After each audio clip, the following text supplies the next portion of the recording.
Bismillahirrahmanirrahim. Assalamualaikum warahmatullahi wabarakatuh. Alhamdulillah wa syukurillah wa salatu wassalamu ala rasulillah wa ala alihi wa ashabihi wa mawala. Rabbi srahli sadari wa yassirli amri wahlul 'uqdatam min lisani yafqahu qawli. Rabbi zidna ilma warzuqna fahma. Bersyukur kita kepada Allah dengan mengucapkan alhamdulillahi rabbil alamin. Bersolawat kita kepada baginda Nabi kita Muhammad sallallahu alaihi wasallam dengan lafaz Allahumma sholli ala sayyidina Muhammad wa ala ali sayyidina Muhammad. Anak-anak Ustadz dimanapun kita berada, pada pagi hari ini Ustadz kembali akan melanjutkan materi pembelajaran kita pada acara Matsama ini, yaitu yang berkenaan dan tentang materi akidah. Jadi kemarin kita pulang sudah membawa lembaran yang seperti ini.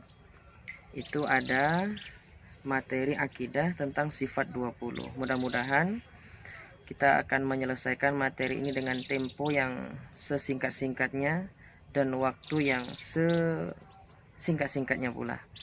Jadi karena kondisi kita sangat tidak memungkinkan berjumpa, rasanya hati juga rindu, tapi bagaimanalah kondisi kita memaksa saat ini kita masih diizinkan untuk bertemu lewat media online, yang mudah-mudahan ini bisa menjadi perpanjangan kita untuk terus mencari keridhaan Allah Subhanahu wa taala.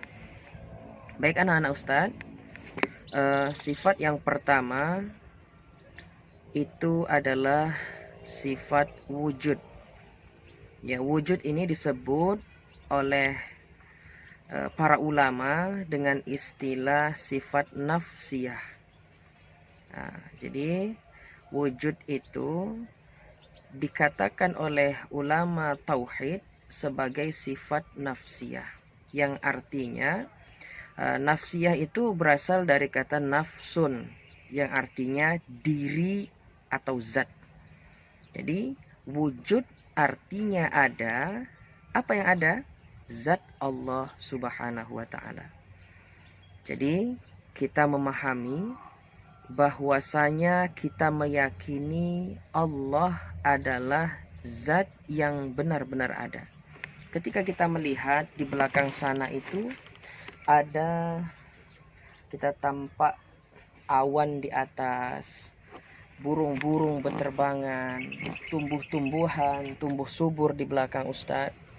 Itu semua menjadi bahan renungan oleh baginda Nabi kita Sayyidina Ibrahim. Ketika beliau beranjak dewasa, beliau lihat ketika malang tampak bulan purnama. Oh, inilah Tuhan. Tapi ternyata ketika pagi tiba, bulan pun menghilang.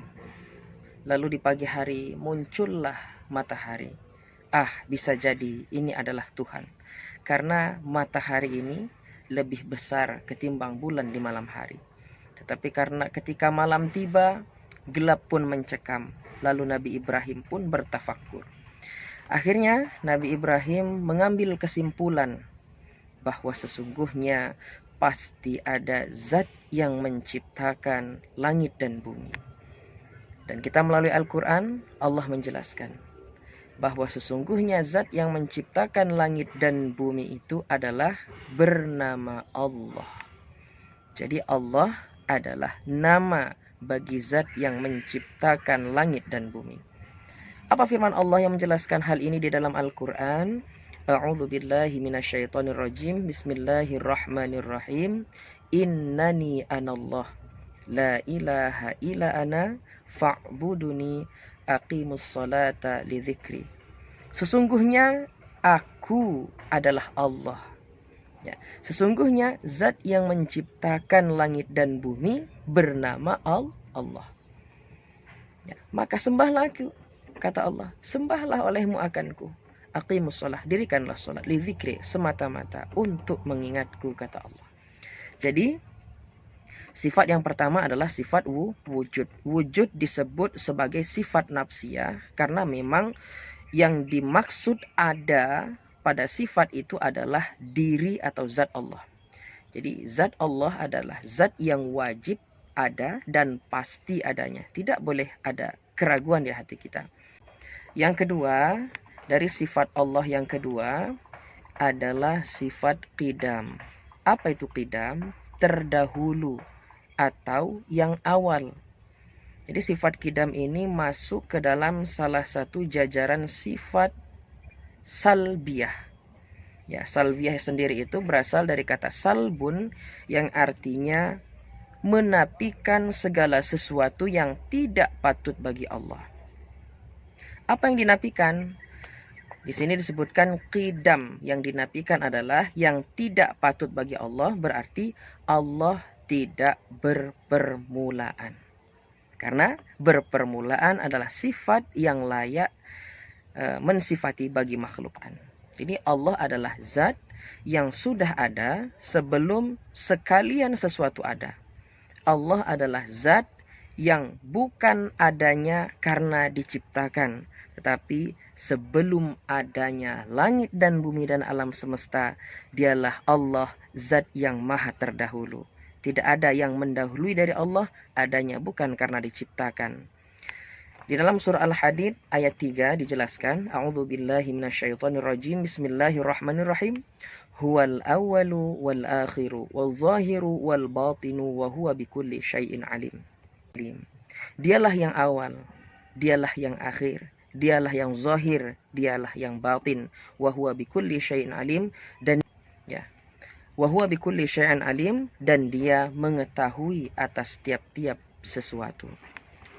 Anak-anak Ustaz yang dirahmati oleh Allah, selanjutnya sifat yang ketiga dari sifat Allah adalah sifat baqa. Baqa itu memiliki arti kekal.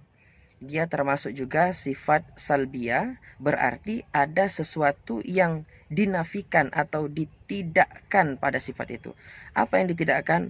Allah tidak akan pernah binasa. Allah adalah zat yang tidak akan pernah binasa.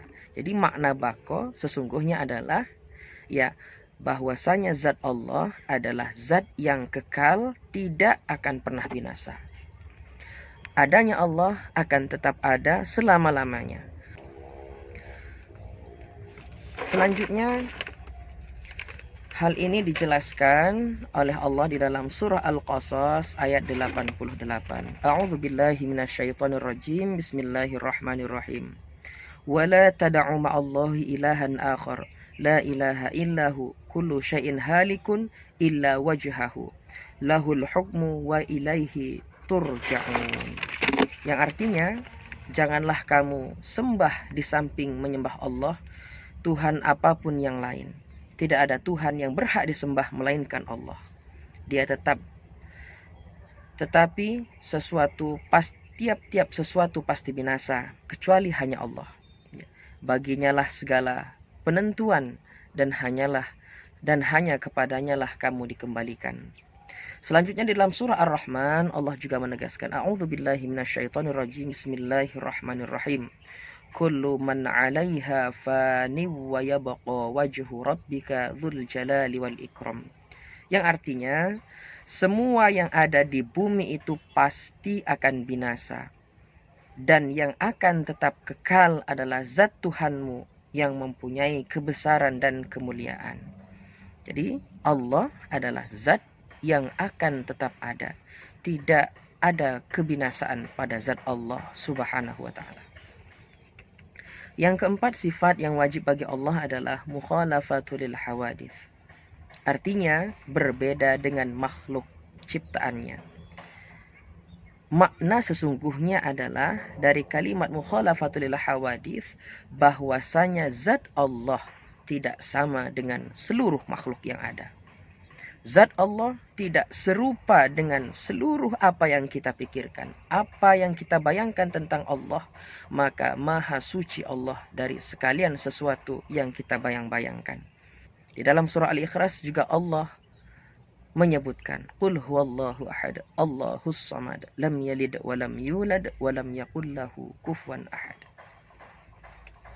Sifat yang kelima adalah qiyamuhu bin nafsi, yang artinya berdiri sendiri. Apa maksudnya? Allah tidak memerlukan bantuan yang lain dari seluruh makhluk yang ada.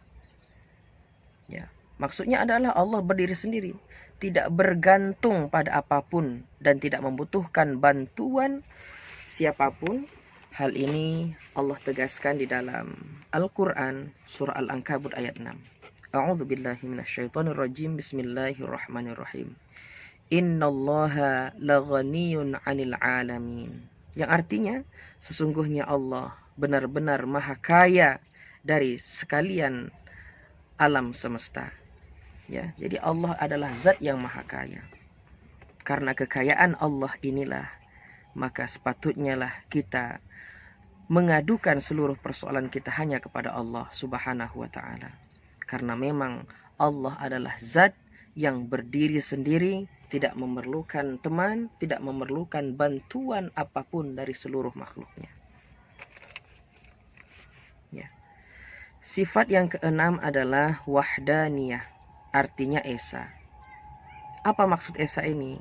Maksudnya adalah bahwasanya Allah adalah zat yang tidak berbilang. Allah adalah zat satu-satunya yang layak disembah, yang layak dipertuhankan. Ya. Sifat wahdaniyah ini terbagi menjadi 3. Ya. Yang pertama, wahdaniyah fi zatihi. Allah itu esa pada zatnya. Apa maksudnya? Tidak ada satu makhluk pun yang sama dengan zat Allah Subhanahu wa taala. Tidak ada satu makhluk pun yang menyerupai Allah Subhanahu wa taala. Yang kedua adalah esa pada sifatnya. Ya, tidak satu makhluk pun yang bersifat sama dengan sifat Allah Subhanahu wa taala. Allah Maha mengetahui. Ya, pengetahuan Allah tidak sama dengan pengetahuan makhluk. Bagi Allah tidak ada yang samar, tidak ada yang tersembunyi.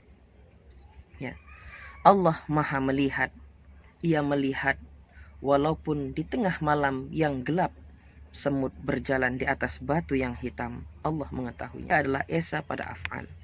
Jadi tidak satu pun makhluk yang serupa perbuatannya dengan perbuatan Allah Subhanahu wa taala. Allah mampu menciptakan seekor burung, sementara kita, jangankan burung, telurnya pun kita tidak akan pernah mampu menciptakannya. Yang sejenisnya pun kita tidak akan sanggup. Ya. Baik anak-anak Ustadz, jadi berkenaan dengan sifat wahdaniyat ini, yang perlu kita fahami adalah wahdaniyat memiliki arti esa. Esa pada zat, esa pada sifat, dan esa pada af'al. Tidak ada satu zat pun yang menyerupai zat Allah, tidak ada satu sifat makhluk pun yang menyerupai dengan sifat Allah, dan tidak ada satu perbuatan makhluk pun yang sama dengan sifat Allah Subhanahu wa ta'ala. Selanjutnya sifat yang ketujuh adalah sifat qudrat. Apa itu qudrat? Berkuasa. Jadi maksudnya adalah bahwa Allah berkuasa atas tiap-tiap sesuatu. Tidak ada yang bisa menandingi kekuasaan Allah. Hal ini dijelaskan oleh Allah dalam surah Al-Baqarah ayat 20. A'udzu billahi minasyaitonir rajim. Bismillahirrahmanirrahim. Innallaha ala kulli syai'in qadir. Sesungguhnya Allah berkuasa atas segala sesuatu. Jadi, kalau seorang presiden saja memiliki kekuasaan satu negara, Presiden Indonesia Joko Widodo memiliki kekuasaan seluas negara Republik Indonesia. Akan tetapi Allah Subhanahu wa ta'ala ialah yang berkuasa dari seluruh penjuru alam semesta ini. Langit, bumi, tumbuh-tumbuhan, hewan, malaikat, jin, dan seluruh makhluk yang ada. Itu berada di dalam kekuasaan Allah Subhanahu wa ta'ala. Jadi jangan sombong ketika kelak kita menjadi orang sukses. Karena semata-mata itu hanya titipan dari Allah. Dan yang kedelapan adalah sifat iradat. Apa itu iradat? Berkehendak. Maksudnya apa? Allah yang berkehendak terhadap segala sesuatu yang terjadi di alam semesta ini. Allah yang berkehendak. Kenapa matahari itu terbit dari timur tenggelam ke barat? Itu kehendak Allah. Kenapa Ustadz terlahir menjadi seorang laki-laki? Itu adalah kehendak Allah. Kenapa anak-anak Ustadz ada yang terlahir menjadi perempuan. Itu semata-mata kehendak Allah. Bukan kehendak ayah ibu kita yang berkeinginan jika lahir nanti anak pertama harus laki-laki, ternyata yang terlahir adalah perempuan. Jadi tidak bisa kita memaksakan kehendak Allah Subhanahu wa taala. Innama amruhu idza arada syai'an ayyaqula lahu kun fayakun. Jadi jika Allah berkehendak terhadap sesuatu, jadi kata Allah, maka jadilah sesuatu itu. Jadi yang kesembilan adalah Allah bersifat dengan sifat ilmu. Apa itu ilmu? Mengetahui. Anak-anak ustaz sekalian, berbicara tentang sifat ilmu, yang dimaksud di sini adalah bahwa Allah Maha mengetahui atas segala sesuatu, baik yang tampak maupun yang tidak tampak. Hal ini dijelaskan oleh Allah dalam Al-Quran surah Al-Mulk ayat 14. Ala ya'lamu man khalaqa wa huwal latiful khabir. Jadi anak-anak sekalian, jadi Allah menegaskan Allah itu Maha mengetahui terhadap seluruh yang Ia ciptakan. Sekalipun sesuatu yang Ia ciptakan itu adalah sesuatu yang sangat halus. Ya. Dan Dia Maha halus lagi Maha mengetahui. Ya. Jadi Allah itu wa huwas samiul alim. Dia Maha mendengar lagi Maha mengetahui. Jadi apapun yang kita lakukan, maka takutlah kita kepada Allah, karena sesungguhnya Allah mengetahui apa yang kita lakukan. Wattaqullaha innallaha khabirum bima ta'malun. Dan takutlah kita kepada Allah. Sesungguhnya Allah mengetahui apa yang kita kerjakan. Jadi itu adalah sifat yang ke-9. Selanjutnya sifat yang ke-10 adalah hayat, hidup. Zat Allah adalah zat yang maha hidup. Zat yang tidak akan pernah mati. Zat yang tidak akan pernah binasa. Sesungguhnya yang binasa adalah makhluk, yang mati adalah makhluk. Jadi kalau ada orang yang mengatakan Tuhan sudah mati, berarti sesungguhnya dia bukan mentuhankan Allah, tapi mentuhankan hantu, setan, iblis, dan lain-lain. Jadi hakikatnya Allah adalah zat yang akan tetap hidup selama-lamanya dan dia tidak akan pernah mati. Di dalam Al-Baqarah ayat 255 Allah menjelaskan Allahu la ilaha illa huwal hayyul qayyum. Ya, Allah tidak ada Tuhan melainkan Dia yang maha hidup, kekal lagi terus-menerus mengurus makhluknya. Jadi Allah adalah zat yang kekal, Allah adalah zat yang maha hidup berkekalan. Jadi jangan sampai anak-anak ustaz nanti menganggap Allah itu tidak ada karena dia tidak tampak. Oh, Allah sudah meninggal. Tidak. Zat Allah akan tetap ada selama-lamanya. Allah adalah zat yang maha hidup, yang maha menciptakan segala sesuatu. Yang ke-11 adalah sifat sama. Apa arti sama? Sama artinya mendengar. Maksudnya adalah bahwa Allah Subhanahu wa taala maha mendengar baik yang diucapkan maupun yang disembunyikan di dalam hati. Jadi jangankan yang kita ucapkan, yang terlintas di dalam hati kita pun Allah mengetahuinya. Anak-anak ustaz sekalian, jika kita sudah meyakini bahwa Allah bersifat dengan sifat sama, ya Allah maha mendengar sekalian sesuatu, maka hindarilah berburuk sangka di dalam hati, karena Allah sesungguhnya mendengar apa yang terlintas di hati dan pikiran kita. Maka berbaik sangkalah terhadap segala sesuatu yang telah Allah ciptakan di atas muka bumi ini. Yang ke-12 adalah basar. Apa itu basar? Melihat. Maksudnya adalah bahwa zat Allah adalah zat yang maha melihat segala sesuatu. Penglihatan Allah tidak terbatas dan tidak ada yang mampu menghalang-halangi penglihatan Allah. Ya, seandainya kita berada bersembunyi di balik benteng yang tebalnya 100 km, tebal 100 km kita berada sendirian di dalamnya, Allah mengetahuimu. Ya, kita bersembunyi di balik dinding rumah, Allah mengetahui. Sementara kita batu besar di siang hari pun masih sering kaki kita tersandung olehnya. Jadi pertanda bahwasanya penglihatan makhluk kerap kali menipu. Ya, ketika kita melihat rel kereta api di pangkal, kita lihat ke ujung, kita sangka rel itu akan bersatu di ujungnya. Tetapi setelah kita telusuri, sampai hari kiamat pun rel itu tidak akan pernah bersatu yang kanan dengan yang kiri. Tetapi pandangan mata seringkali menipu. Ketika kita melihat di tengah-tengah padang pasir, kita melihat seakan-akan ada air di tengah-tengah padang pasir. Setelah kita datangi, ternyata itu hanya fata morgana. Pandangan manusia kerap kali menipu dirinya sendiri lain.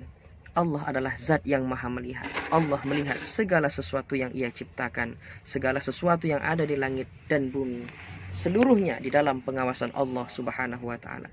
Tidak ada celah kita untuk melakukan maksiat, karena di mana kita berada, Allah senantiasa melihat kita. Allah senantiasa melihat, mendengar isi hati kita. Allah senantiasa bersama kita dimanapun kita berada. Penglihatan Allah, pengawasan Allah, ilmu Allah senantiasa menyertai kita dimanapun kita berada. Yang ke-13 adalah sifat kalam. Jadi Allah itu maha berkata-kata. Ya, jadi Allah adalah zat yang maha berkata-kata. Anak-anakku sekalian, untuk berkenaan dengan sifat kalam ini, mungkin ada yang bertanya-tanya, bagaimana Allah berkata-kata, Ustadz? Apakah Allah memiliki lidah? Apakah Allah memiliki mulut sehingga dia berkata-kata? Nah, ketahuilah anak-anakku, sesungguhnya Allah berkata-kata dengan sifat kalamnya. Apakah berhuruf dan bersuara? Allah berkata-kata, tidak berhuruf dan tidak bersuara. Jadi anak-anak Ustaz sekalian, itu adalah 13 sifat yang wajib kita fahami supaya kita tidak salah di dalam memaknai hakikat Allah sebagai Tuhan. Sementara adapun 7 sifat yang selebihnya itu adalah sifat maknawiyah, yang itu juga sejalan dengan sifat ma'ani yang 7 sebelumnya tadi. Dari mulai sifat